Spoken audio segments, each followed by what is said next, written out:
Dirty Beasts by Roald Dahl. The Anteater.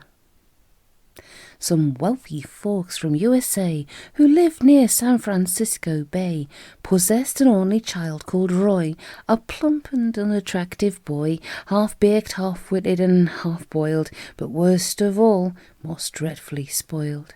Whatever Roy desired each day, his father bought him right away. Toy motor cars, electric trains, the latest model aeroplanes, a colour television set, a saxophone, a clarinet, expensive teddy bears that talked, and animals that walked and squawked. That house contained sufficient toys to thrill 500,000 boys. As well as this, young Roy would choose 2 pairs a week of brand new shoes. And now he stood there shouting, "What on earth is there I haven't got? How hard to think of something new. The choices are extremely few." Then added as he scratched his ear, "Hold it, I've got a good idea. I think the next thing I must get should be a most peculiar pet, the kind that no one else has got, a kind anteater. Why not?" As soon as father heard the news, he quickly wrote to all the zoos. "Dear sirs," he said, "my dear keepers, do any of you have anteaters?" They answered by return of mail, "Our anteaters are not for sale."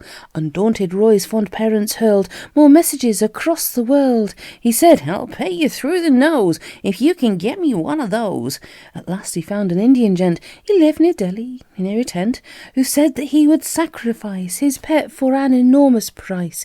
The price demanded, if you please, was 50,000 gold rupees. The anteater arrived half dead.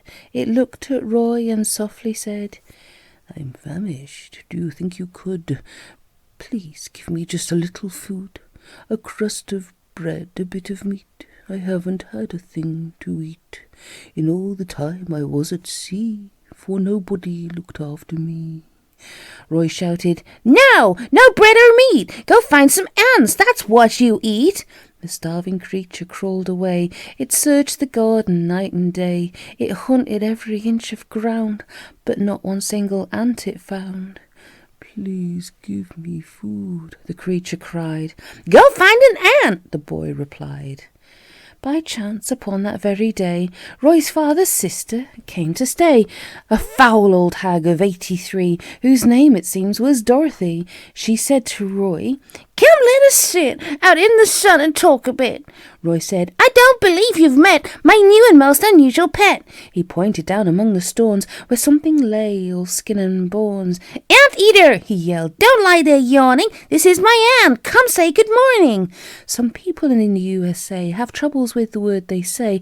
However hard they try, they can't pronounce a simple word like aunt. Instead of aunt, they call it ant. Instead of can't, they call it can't. Roy yelled, "Come here, you so-and-so. My aunt would like to say hello." Slowly the creature raised its head. "Do you mean that's an ant?" it said.